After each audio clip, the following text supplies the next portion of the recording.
ഒന്നാണല്ലോ ഉറക്കം. എല്ലാവരും സ്വീകരിക്കുന്ന ഒന്നാണ്, സ്വീകരിക്കേണ്ടതുമാണ്. ശാരീരികമായിട്ട് നമ്മുടെ ആരോഗ്യ സംരക്ഷണത്തിന് അത് വേണം. അതുകൊണ്ടാണല്ലോ ലിമിറ്റ് ചെയ്ത് നമ്മൾ വേലൊക്കെ നിർത്തുന്നത്. അങ്ങനെ പാതിര വരെ വരാൻ പറ്റില്ല. ആളുകൾക്ക് പോയി ഉറങ്ങി സുബഹിക്ക് എണീക്കണമല്ലോ, അത് ആവശ്യമാണ്. ഈ ഉറക്കവുമായി ബന്ധപ്പെട്ട് സയ്യിദുനാ റസൂലുള്ളാഹി സ്വല്ലല്ലാഹു അലൈഹി വസല്ലം നിങ്ങൾ സ്വീകരിച്ചിരുന്ന പുണ്യകർമ്മങ്ങൾ എന്തെല്ലാം നമ്മുടെ പക്കലുണ്ട്? ഒന്ന് വിലയിരുത്തി വെക്കുക. കുറേ പറയാണ്ടൊക്കെ കൂടി പറയാൻ നേരല്ല. നിത്യജീവിതവുമായി അവിടുന്ന് ഒരിക്കലും കാമിലായ ഉളു എടുത്തിട്ടല്ലാതെ ഹബീബ് റസൂലുള്ളാഹി സ്വല്ലല്ലാഹു അലൈഹി വസല്ലം ഉറങ്ങാൻ വന്നിരുന്നില്ല, ഉറങ്ങാൻ ഒരുങ്ങിയിരുന്നില്ല എന്ന് സയ്യിദത്തുനാ ബീവി ആയിഷ റളിയല്ലാഹു അൻഹ. നമ്മൾ എന്ത് ചെയ്യുന്ന പല ആൾക്കാരും ഒന്ന് കൊപ്പിളിച്ചൊന്ന് ബ്രഷ് ചെയ്യും. അത് കട്ടിലിൻ്റെ അപ്പുറത്തൊരാളുള്ളതുകൊണ്ടാണ്. കൂടുതൽ വാസന ഉണ്ടായ ഉന്തിടുമോന്ന് പേടിച്ചിട്ട് ഒന്ന് ബ്രഷ് ചെയ്താൽ മാത്രം പോരാ, ഒരു കാമിലായ വുളൂ. ഒന്ന് കൂട്ടി നോക്കി. എത്ര കൊല്ലായി നമ്മൾ ഈ ദുനിയാവിൽ ജീവിക്കണ്? എത്ര കൊല്ലായി സഹോദരങ്ങളെ അള്ളാന്റെ ദുനിയാവിൽ അള്ളാഹു തരുന്ന വായും വെള്ളവും വെളിച്ചവും ഭക്ഷണവും കഴിച്ച് ജീവിക്കുന്നു. അള്ളാഹുത്തേര തരുന്നതല്ലേ ഈ ഉറക്കം. ശരീരത്തിന് നല്ല ആരോഗ്യം കിട്ടുന്ന ഒരു സംഗതി, ഒരു അനുഗ്രഹം, വർണ്ണിക്കാൻ കഴിയാത്തൊരു സുഖം. അതിലേക്ക് പ്രവേശിക്കുന്നതിൻ്റെ ആദ്യ ഘട്ടം കാമിലായൊരു ഉളൂ, മിസ്വാക്കൊക്കെ ചെയ്ത് ദിക്റൊക്കെ ചൊല്ലി നല്ല മട്ടത്തിലൊരു ഉളൂ എടുത്തിട്ട് രാവിലെ എഴുന്നേൽക്കുന്നതിൻ്റെ മുമ്പ് ഉളൂ എടുത്ത് കിടന്നിട്ട് മരണം സ്വീകരിക്കുന്ന ആളും ഉളൂ ഇല്ലാതെ കിടക്കാൻ പോയിട്ട് മരണം സ്വീകരിക്കുന്നു, രണ്ടും രണ്ട് രൂപത്തിലാണ്. വ്യത്യാസമുണ്ട്. ഹദീസിൽ തന്നെ പറഞ്ഞിട്ടുണ്ട് അതിൻ്റെ വ്യത്യാസങ്ങളൊക്കെ. ചില ദിക്റൊക്കെ ചൊല്ലിയിട്ട് രാത്രി അങ്ങോട്ട് ഉറങ്ങിയിട്ട് ആ ഉറക്കം അവസാനത്തെ ഉറക്കായി മാറി. എന്നാ നീ പേടിക്കേണ്ടതില്ല എന്നാ ചില ദിക്റുകളെ പറ്റിയൊക്കെ പറഞ്ഞത്. അതൊക്കെ ആർക്ക് ചെല്ലാനുള്ളതാ? ഹബീബായ തങ്ങൾ എന്നും കിടക്കപ്പായയിലേക്ക് വരുമ്പോൾ അവിടുത്തെ പുതപ്പ് അത് 3 പ്രാവശ്യം കുടയുമായിരുന്നു, വിരിപ്പ് 3 പ്രാവശ്യം തട്ടുമായിരുന്നു, തലയിണയും അതുപോലെ തന്നെ തട്ടിക്കൊട്ടുമായിരുന്നു. അവിടെ സുഗന്ധം പൂശൽ സുന്നത്തുണ്ട്. ആദ്യ രാത്രിക്ക് മാത്രമല്ല, എല്ലാ രാത്രിയും കിടക്കുന്ന ഭാഗം വൃത്തിയുണ്ടാകണം, സുഗന്ധപൂരിതമാകണം. കിടക്കാൻ ഒരുങ്ങുന്ന ആള് വൃത്തിയുള്ള വസ്ത്രം ധരിക്കണം. നജസായ വസ്ത്രം ധരിക്കരുത്, നല്ല വൃത്തിയുള്ള വസ്ത്രം ധരിക്കണം. വൃത്തിയുള്ള വസ്ത്രം ധരിച്ച് കിടക്കപ്പായയിലേക്ക് പോകുന്ന ആള് ഈ വിരിപ്പും പുതപ്പുമൊക്കെ തട്ടിക്കൊട്ടി വൃത്തിയാക്കിയ ശേഷം അദ്ദേഹം അവിടെ കട്ടില് പായയിൽ ഇരുന്നു കൊണ്ട് സുബ്ഹാനല്ലാഹ് ആയത്തുൽ കുർസി ഓതണം. ആയത്തുൽ കുർസി ഓതാതെ തങ്ങൾ കിടക്കാറുണ്ടോ? ഇല്ല. ആമനർ റസൂല് ഓതണം. അതും ഹബീബായ സ്വല്ലല്ലാഹു അലൈഹി വസല്ലം എന്നും പതിവാക്കിയതാണ്. ആയത്തുൽ കുർസി ആമനർ റസൂൽ ഉസ്താദെ ഹദ്ദാദ് ഓതുമ്പോൾ നമ്മൾ ചൊല്ലിയിട്ടുണ്ട്. അതുപോലെ നമ്മളൊരു പിശുക്കിൻ്റെ ചോദ്യമാണത്. പിശുക്കിൻ്റെ ഒരു ചോദ്യം. 24 മണിക്കൂറിന് നിസ്കാരത്തിൻ്റെ ശേഷം കൂടി ഹദ്ദാദിൽ ആയത്തുൽ കുർസി പോരെയെന്ന് ചോദിക്കും ചിലർ. അവർ മഹാബഹീലന്മാരാണ്. ഒരായത്തുൽ കുർസി ഓതാൻ ചുരുങ്ങിയൊരു ടൈം പോരെ? അത് എത്രത്തോളം അധികരിപ്പിക്കാൻ പറ്റും? എന്നും നബി സല്ലല്ലാഹു അലൈഹി വസല്ലം അവിടെ ഇരുന്നാൽ 2 കൈകളും ഇങ്ങനെ ഇങ്ങനെ മുഖഭാഗത്തേക്ക് ഇങ്ങനെ ഉയർത്തിപ്പിടിക്കും. ഉയർത്തിപ്പിടിച്ചിട്ട് ഖുൽ ഹുവല്ലാഹു അഹദ്, ഖുൽ അഊദു ബിറബ്ബിൽ ഫലഖ്, ഖുൽ അഊദു ബിറബ്ബിൻ നാസ്. ഓരോ പ്രാവശ്യം കൈകളിൽ ഊതും. ഊതിയിട്ട് മൂർദാവ് മുതൽ കാൽപാദം വരെ ഇങ്ങനെ തടവും. ആ 3 ആയത്ത് സൂറത്തുകൾ ഇറങ്ങിയ ശേഷം വഫാത്തിന്റെ തൊട്ടു തലേന്ന് രാത്രി വരെ ഈ പറയുന്ന സൂറത്ത് തടവാതെ ഒരൊറ്റ ദിവസവും ഉറങ്ങിയിട്ടില്ല എന്നാണ് ഖുൽ അഊദു ബിറബ്ബിൽ ഫലഖ്, ഖുൽ അഊദു ബിറബ്ബിൻ നാസ് ഇറങ്ങിയത്. ഹബീബ് സല്ലല്ലാഹു അലൈഹി വസല്ലം തങ്ങൾക്ക് ജൂതനായ ലബീദ് സിഹ്ർ ചെയ്തു. ആ സിഹ്ർ കൊണ്ട് 6 മാസക്കാലം നബി സല്ലല്ലാഹു അലൈഹി വസല്ലം തങ്ങൾ ചില്ലറ വിഷമങ്ങൾ അനുഭവിച്ചു. സാധാരണ രൂപത്തിൽ കവിഞ്ഞ വിഷമങ്ങളൊന്നും തങ്ങൾക്കുണ്ടായിട്ടില്ല. നിത്യജീവിതത്തിലെ സാധാരണ അമലുകളൊന്നും മുടങ്ങിയിട്ടില്ല. പ്രബോധനത്തിന്റെ റൂട്ടൊന്നും തെറ്റിയിട്ടില്ല. ഓതിക്കൊടുക്കുന്ന ആയത്തൊന്നും മാറിയിട്ടില്ല. പക്ഷേ ഭക്ഷണം കഴിക്കാൻ വേണ്ടി പോയി ഇരിക്കുമ്പോ ഭക്ഷണം കഴിച്ചു എന്ന് തോന്നിയിട്ട് തങ്ങൾ എഴുന്നേറ്റു പോകും. ഭാര്യയുടെ അടുത്ത് കിടക്കുമ്പോ ബന്ധപ്പെട്ടു എന്ന് കരുതിയിട്ട് നബി സല്ലല്ലാഹു അലൈഹി വസല്ലം തങ്ങൾ ഒന്ന് എഴുന്നേറ്റു പോകും. ആ ഒരു രൂപത്തിൽ ചില്ലറ വിഷമങ്ങളൊക്കെ അതുകൊണ്ട് നേരിട്ടു. 6 മാസക്കാലം നീണ്ടു നിന്ന ആ സിഹ്ർ ബാത്തിലാക്കുന്നതിന് ഖുൽ അഊദു ബിറബ്ബിൽ ഫലഖ് ഖുൽ അഊദു ബിറബ്ബിൻ നാസ് രണ്ടും കൂടി ഒരുമിച്ചാണ് ഇറങ്ങിയത്.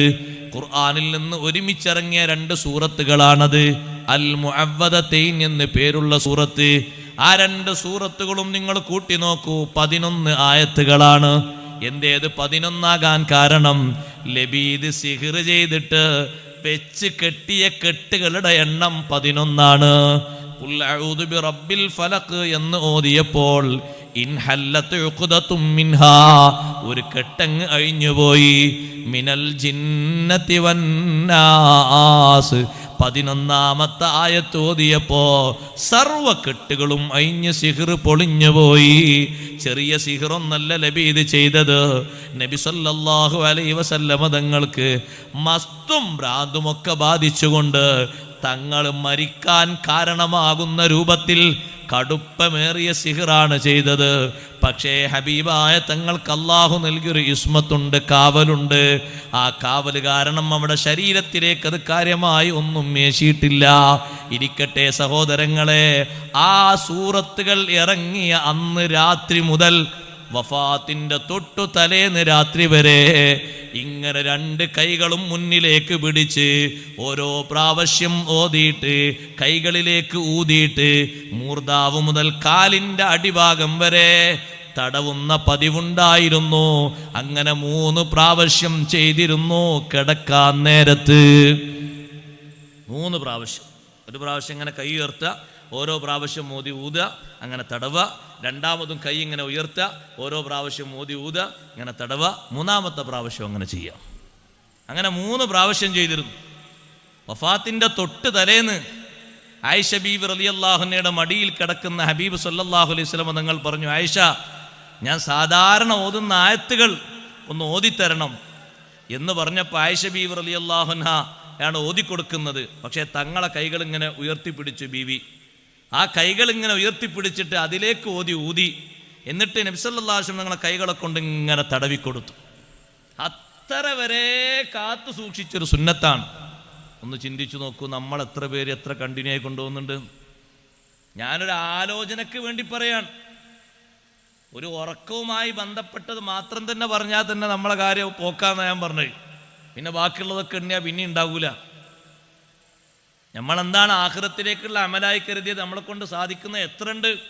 ഇപ്പോഴും പലതിലേക്കും നമ്മൾ പ്രവേശിച്ചിട്ടില്ല. തുടങ്ങിയിട്ടന്നല്ല പലതിലേക്കും. എത്ര മഹത്തരമായ അമലാണ്.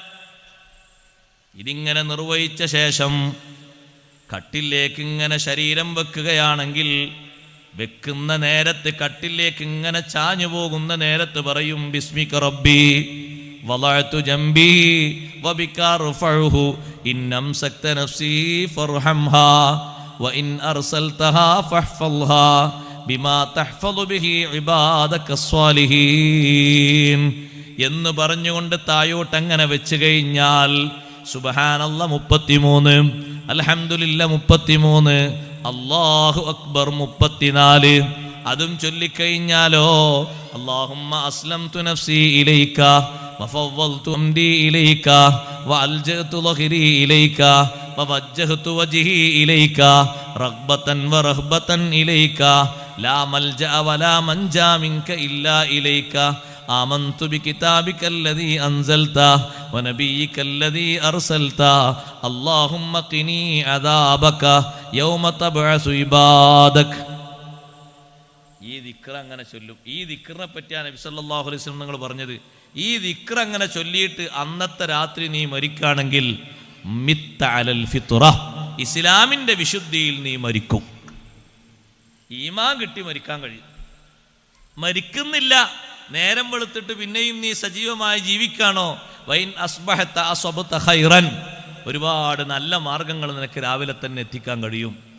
ഈ ദിക്ർ നീ ചൊല്ലണം എന്ന് നബി സല്ലല്ലാഹു അലൈഹി വസല്ലം നിങ്ങൾ പറഞ്ഞു എന്ന് മാത്രമല്ല, സ്വഹാബത്തിന് ഈ ദിക്റ് ഞാനിപ്പോൾ നിങ്ങൾക്ക് ചൊല്ലിത്തന്നതുപോലെ ചൊല്ലിക്കൊടുത്തിട്ട് പിറ്റേന്ന് സ്വഹാബത്ത് വന്നപ്പോൾ ഓരോരുത്തരെ കൊണ്ടും ഇങ്ങനെ ചൊല്ലിപ്പിച്ചു. നമ്മൾ ഉസ്താദുമാർ മദ്രസിലെ കുട്ടികൾ വന്നാൽ ഫാത്തിഹയും അത്തഹിയാത്തും വജ്ജത്തും കാണാതെ ചൊല്ലിപ്പിക്കും പോലെ ഹബീബായ സല്ലല്ലാഹു അലൈഹി വസല്ലം ഞങ്ങൾ സ്വഹാബിമാരിൽ ഓരോരുത്തരെ കൊണ്ടും ഇങ്ങനെ ചൊല്ലിപ്പിക്കുകയാണ്. ഒരാൾ ചൊല്ലി അടുത്ത ആൾ ഇങ്ങനെ ചൊല്ലാണ്. ചൊല്ലുന്ന കൂട്ടത്തിൽ ഒരു സ്വഹാബി വബി നബിയിക്ക എന്നുള്ളിടത്ത് വബി റസൂലിക്ക എന്നുള്ളൊരു പദം ചേഞ്ച് ചെയ്തുകൊണ്ട് ചൊല്ലി. സ്വഹീഹുൽ ബുഖാരിയിലുള്ളതാണ്. വബി നബിയിക്ക എന്നുള്ളിടത്ത് വബി റസൂലിക്ക എന്ന് ചൊല്ലിയപ്പോൾ നബി സല്ലല്ലാഹു അലൈഹി വസല്ലം നിങ്ങൾ പറഞ്ഞു അത് പറ്റൂല, ഞാൻ ചൊല്ലിത്തന്നത് എങ്ങനെയാണോ അങ്ങനെ തന്നെ ചൊല്ലണം.